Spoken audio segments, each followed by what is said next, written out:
Recording by David Wales. The Ghost That Failed by Desmond Coke. The Blue Lady wailed disconsolately in the panelled room. In her mortal life, 400 years before, she had always been somewhat behind the times, and now she was in arrears by the space of a whole silly season. She was grappling with the stale problem, "Do we believe?" The Blue Lady concluded, emphatically, that we did not believe, and hence her wailing. She had seen the age of scepticism coming. For more than 300 glad years men had crossed themselves and shuddered when she went moaning through the sombre rooms of Yewcraft Hall. Secure in her reputation, she had been content once only in the evening to interrupt the revelry, and then, conscious that all eyes had been upon her stately progress, to seek contentedly her spectral couch. But with the growth of science had risen also disbelief. Once stage-coaches were discarded and people came to Yewcroft by a steam-drawn train, she felt that any other marvel must lose caste. She did not fail to observe that, as she passed along the rooms, there were those who, though they trembled, would not turn and make pretence of not observing her. Then came the hideous day on which the Hall harboured a deputation from a Society of Research, who loaded themselves with cameras, dull books, and revolvers before spending a night in the panelled room. The Blue Lady, as became a self-respecting ghost, slept elsewhere, and would not show herself to these ill-mannered creatures, so that next day the press declared the famous Yewcroft ghost to be a myth. This was terrible, but far worse was to come. The family who had held Yewcroft since feudal times, the Blue Lady's own family, showed with old age a preference for sleep, and inasmuch as an ungrateful populace refused to pay them for this function, reduced means led to the abandonment of Yewcroft. It was taken by Lord Silthirsk, who had made tinned meat and a million by methods equally ambiguous. He turned the moss-hung chapel into a garage, and fitted electric light throughout the hall. The Blue Lady, struck in every vulnerable part, resolved to drive the Silthirsks out. For the first 3 days of their residence she missed no chance of floating in on Lady Silthirsk at moments likely to embarrass her. Her ladyship showed no symptoms of annoyance or of fear, though sometimes, if not alone, she would look up and say, "Oh, here's that blue one again," in tones which the Blue One took to be of terror cleverly concealed. On the 4th day the Silthirsks had a niece to stay, and the Blue Lady embraced this as a chance to learn what real impression she had made. Waiting till dessert was on the table, so that her ladyship might not think it necessary to hide her fear before the servants, she swept into the dining-room and passed close beside the niece. Elfrida shuddered. "What was that?" she cried. "What's what?" asked her aunt, while her uncle said "banana," and fell to his dessert again. "No, something cold. It made me shudder, just as if something had gone by." The Blue Lady, ambushed behind a vast tooled leather screen, gloated over her success. "Oh, that," said Lady Silthirsk. "That's one of the fixtures, a spook. We rather like her. It's so picturesque and old world, ain't it? Some people can see her. I always can. She's blue, quite an inoffensive mauvey blue. Oh, I distinctly like her. She's a novelty, you know, and she'll be so cooling in the summer." But even she started at the ghastly groan that issued from behind the leather screen.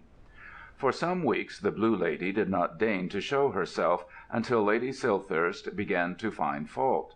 The landlord, she implied, had swindled her. It became clear to the spectre that all hopes of driving out these upstarts by terror had been idle dreams. And now, on Christmas Eve, the night dedicate of old to her compatriots, she had given herself up to despair. She did not even care to walk. She wailed disconsolately in the panelled room. It was thus that the gaunt Baron found her. The Gaunt Baron did not belong to Yewcroft, but was attached to a neighbouring house, now empty. With nobody to terrify at home, he found visits to the Blue Lady a not unpleasing variant of the monotony. Except that she was several centuries his junior, he felt for her an emotion which went to a dangerous degree beyond respect. He was pained to find her wailing. "What, wailing?" he cried, coming on her through the oaken panels, "and nobody to hear you?" The Blue Lady raised a tortured face towards him. "Who would not wail? And who should hear me? Fools! They cannot hear me. Many of them do not even see me. Bah! They have no sense except the sense of taste. With truffles before them, they see nothing else." "To-night is Christmas Eve." The Gaunt Baron made the suggestion in a mild, kindly way, but the Blue Lady turned upon him, almost angrily, as though he had been the culprit. "Yes, to-night is Christmas Eve. And what are they doing? Where is the Yule log? Where is the wassail? Where the dim light of glowing embers? They all sit in the glare of this new light, a big party, and play what they call bridge, and if they feel a mystic chill, will draw the curtains or turn the hot air pipes full on. What do these fools know about romance? The word is dead. I saw some of their novels while the house was shut. Love? Gallantry? Nowhere in the volume. A knock-kneed weakling making love to his friend's wife, or two infants puling of passion like mere vulgar serfs. Love, for these people, ends with marriage, to begin again after divorce. You are bitter." The Gaunt Baron held his head beneath his arm, a fact which gave to all his utterances something of the tone of a ventriloquist. "Bitter? So would you be bitter. It's all very well for you, with the manor empty, but me with these vulgarians. Baron, these mortals are beating us. We're pretty well played out." "Played out! Look at our very speech. They've ruined that. Do I speak like a woman of the day of good Queen Bess? Do you speak like a baron of king, like an ancient baron? You do not. And it was Stephen," said the Baron quietly. "Mark me, Baron, we are near the end. Either Lady Silthirsk or myself leaves Yewcroft. There is no room here for a self-respecting spectre. They use the headsman's block for mounting on their horses. If I cannot drive them out, I go. And where? Well, if I cannot leave the earth. Oh, why was I ever murdered? Then I must sleep beneath the hedges till I find an empty house. Baron, that time is near. I have tried everything, and nothing seems to frighten them. Lady Silthirsk serves liqueurs in the old banquet hall at midnight, and as I don't appear, as though I should, she says the theatre is closed for alterations and repairs. Oh, it is unbearable, unbearable!" "Dear lady," answered the Gaunt Baron, "do not despair. I managed to say some minutes ago that it was Christmas Eve. Let me explain. It is now close upon the hour of midnight, the time and day on which we ghosts are thought by men to have our greatest power. Even those who don't believe in us are a little influenced by the tradition. As 12 strikes, every one is half expectant. That is your moment. Burst upon them, wailing and raving. They are sure to see. Some of the guests will insist on leaving Yewcroft, and the Silthirsks will not like a house where parties are impossible. Quick! There is the gurgle that preludes the hall clock striking. In 3 minutes midnight will be here. Hasten, sweet dame, hasten! I will be at hand to watch you." Downstairs, during this dialogue, Lady Silthirsk had been talking to her niece. "Elfrida, dear, in a few minutes they'll all be here for the midnight séance, and I have something that I want to tell you first." "Why, what is it, auntie?" asked Elfrida. "You look terribly serious." "I am serious, darling girl. Let me be frank. I think it is time that you were married. Not only, understand, because of your poor parents, but also for your own happiness. And when I see a man who can make you both rich and happy, well—" "But who?" interrupted Elfrida. "Who? My dear girl, are you blind? Why, Bobby." "Lord Bancourt?" "Yes, Lord Bancourt. Don't look as though I had shot you. Why, you silly dear thing, you must know Bobby is madly in love with you. All this week he has followed you about like an obedient dog, and all the week you've ignored him as though he were a naughty mongrel." "Why, I'm sure I've treated him just like anybody else. I never—" "My dear Elfrida, you will be the death of me. Do you think he wants no more of you? Are you living in the Middle Ages, or is this the 20th century? Do you expect him to come and steal you away by night and force? Nowadays the girl must do her part. Bobby is a splendid fellow, an old friend of mine, rich, young, passably good-looking." "I think he's handsome, decidedly," Elfrida said, without a thought, and then blushed scarlet. Her aunt laughed. "And I think you're in love with him," she said. "I know he only wants a little encouragement. Not quite so much ice to the square inch, my dear. Won't you try, for my sake?" "Oh, I'll try, auntie, yes. I could be very, very happy with him, if he asked me. But I don't think I could. It's so hard." Lady Silthirsk kissed her. "I don't ask anything, you little goose, except that you should be just humanly kind to poor Bobby. I think he'll do the rest." "I'll try," said Elfrida dubiously. Her aunt, she reflected, was not of a nature to see how terrible it would be if people should believe her to be angling for Lord Bancourt. Better that he should choose someone else than that he should marry her on such a rumour. "Oh, here they are!" cried Lady Silthirsk, as her husband brought his flock into the room, shouting, "I've collected everyone, gamblers and all, for the séance, except Bobby. Can't find him." "Oh, I wish he were here. The lady will surely walk on Christmas Eve," said the hostess. "If she doesn't, I mean to demand my money back. Oh, there's the hour. Sit quiet, everyone. Blue lady forward, please. There, look, there!" She pointed excitedly at the old gallery, once for minstrels, now arrogated by a pianola organ.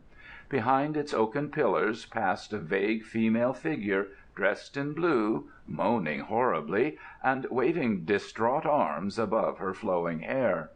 Immediately cries of every sort rose from the watchers. "I can't see her! It's a cinematograph! What ho, Lord Bobby! Gad, she's gone slick through the music stool! I say, can't see her! No, there's nothing there! Do a cakewalk now! Encore!" As she vanished, someone clapped his hands, and with a laugh the whole party joined in the applause. The scene had not been very impressive. From a theatrical point of view, the Ghost's entrance had been ruined by the number and the temper of its audience. Those who had not seen it scoffed. Those who had, till reminded of the music stool seen dimly through the figure, half believed the Blue Lady to be an alias of Lord Bancourt.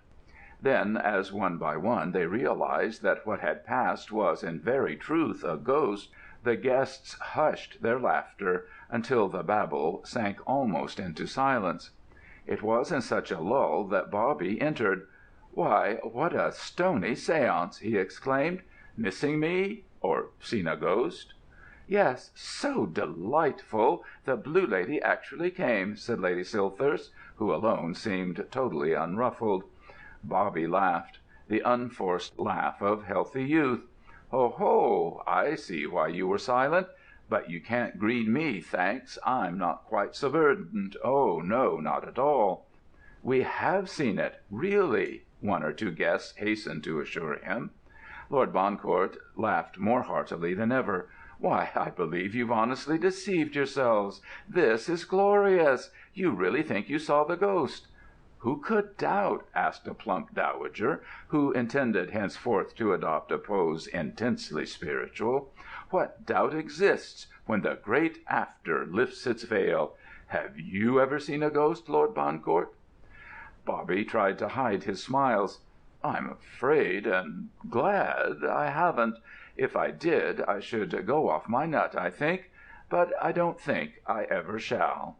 With these words he moved towards the circle of ghost-seers, and chose with unerring aim, of all the vacant chairs, that next Elfrida. Lady Silthirsk beamed contentedly. "I seem to have missed a lot," said the irrepressible Bobby, as he sat down, and added impudently, "but I hope that I've been missed a lot." Elfrida remembered her aunt's warning, but she also fancied, as the self-conscious will, that all the gathering, still somewhat silent, had heard the question and would hear the answer. She could fancy their scorn at her scheming tactics. Bobby looked expectantly towards her. "It was certainly a unique experience," she said stiffly. Bobby's face fell. Lady Silthirsk shrugged her shoulders. "There!" exclaimed the Blue Lady, safe within the panelled room. "I knew how your mad scheme would work. You heard.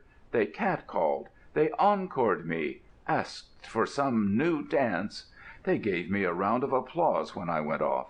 I can stay here no longer to be insulted." "Always impetuous," said the Gaunt Baron quietly. "You rushed off after the applause. I waited, and heard what alters the whole question." "Namely?" asked the lady, in ill temper. "Lord Bancourt did not see you, has never seen a ghost, doesn't believe in 'em. He said distinctly, 'If I saw one, I should go off my nut.'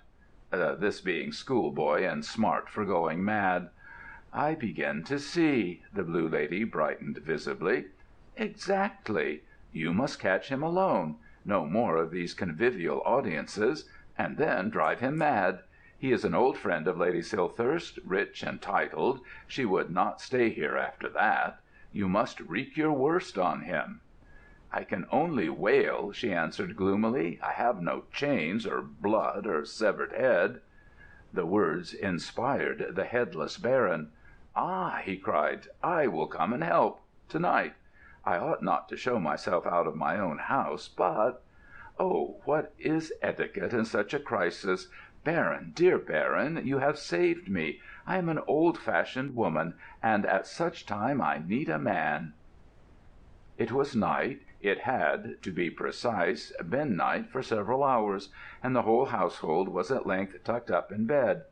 Sleep had come none too easily to at least 3 members: to Elfrida, worrying about the real sentiments of Bobby; to Bobby, worrying about the real sentiments of Elfrida; and to Lady Silthirsk, worrying about the real sentiments of both. The last named, in particular, tossed long upon her sleepless bed. She was puzzled.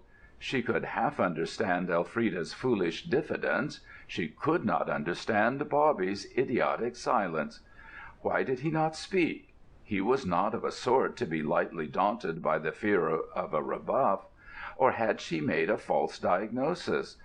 Was he not in love at all? And at length even she turned over on her side with a contented groan. Sleep reigned over Yewcroft Hall.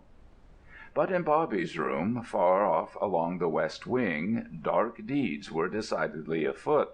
For more than half an hour a headless knight, clanking horribly in every joint of his dim-gleaming armour, had chased to and fro a blue-clad lady, who wailed in awful wise and tossed arms of agony to the wall-papered ceiling. Through all this Lord Bancourt slept smilingly upon his noble bed. Then the Gaunt Baron consulted with the Blue Lady, and a change of tactics was the result. The armoured figure now rattled round the room, rousing more noise than any antiquated motor, the while a frantic dame pursued him with blood-curdling wails. Bobby stirred a little, murmured sleepily, turned over, and showed every symptom of having relapsed into an even deeper slumber. The ghosts were in despair. "Dawn draws on," said the Gaunt Baron suddenly. "I always knew when I was beaten. Come, sweet dame, a man who can sleep like that will make his mark some day in the House of Lords." He vanished, and after one despairing glance, the Blue Lady flung herself angrily through the oaken door. It was at this moment, by a subtle irony of fate, that Lord Bancourt awoke. The sense of some presence lingered with him, and he sat upright in bed. His sleepy eyes were caught by a blue skirt which vanished from the doorway. His sleepy mind failed to perceive that the door had not been open. "Whew!" he said, and lay thinking deeply, for Lord Bancourt. He was very young, and like most young nobles, not inclined to underestimate his own importance. After the first moment of surprise, he felt no doubt as to the wearer of the blue skirt. It was Elfrida. He was rather unobservant as to women's dresses and all that, you know, but he felt fairly certain that she had worn a blue costume at dinner. Yes, it could be no one else. It was almost certainly Elfrida. Elfrida's iciness was but a cloak. When she had snubbed him by day, she would creep in by night and gaze upon his sleeping moonlit face. How beautiful! His heart thrilled at the revelation. He had hesitated, so far, to speak. It would never do for him, Lord Bancourt, to risk refusal by a nobody. His mother, in her long course of tuition, had taught him proper pride. But now, at the first chance, he would throw himself, his rank, his wealth, his everything, before the nobody, and feel no fear as to the verdict. Tomorrow. And when tomorrow came, as it does sometimes come despite the proverb, he rose early and went out in the garden. As he had shaved each morning, he had seen Elfrida walking in the grounds below. He had never dared to join her. Everything to-day was different, though the weather was certainly absurdly cold for early rising. She was there before him, in among the white, hoar-laden yew walks. She turned at his coming. "You are early this morning, Lord Bancourt." "Ah," he responded meaningly, "the early bird catches the first worm." It struck him for a moment as a compliment, and rather neat. But he pined for something less indefinite. "Elfrida," he said, going close to her, "I may call you Elfrida? I could not wait. You encouraged me last night, you gave me hope, and now I want more. You won't take even that away? I want far more. I want you. I want you to be my wife. Will you, Elfrida? Don't be cruel. I want you to say yes." Elfrida's head was in a whirl. She did not know how she had encouraged him. She could remember nothing of last night except that she had lost a chance, that he had seemed offended. She could not guess at what had changed his attitude. She only knew that what her aunt wanted, above all what she herself longed for, had somehow come to pass. Only knew that her loved one's arms were round her. She said yes. "Sweet dame," said the gaunt Baron, later, in the panelled room, "I have been scouting, and, alas, bring evil news. Lord Bancourt took you last night for Elfrida, was encouraged to propose, and is accepted. Lady Silthirst is delighted, says the wedding shall be here, and she must turn this dear chamber into a dressing-room. She says she will clear out the musty panelling. It is all unfortunate." "Unfortunate!" wailed the Blue Lady. "It all comes of listening to a man. See what your mad scheme has done." "Baron, forgive my bitterness. I am defeated. I told you these mortals had vanquished us. I set out to do a little evil in the good old way, and see what I have done. I have made everybody happy. Farewell. Yewcroft must know me no more. Farewell. Farewell for ever." With an abysmal groan she vanished through the panelling. Unless she has found an ancient empty house, she is perhaps sleeping underneath the hedges. End of The Ghost That Failed, by Desmond Coke.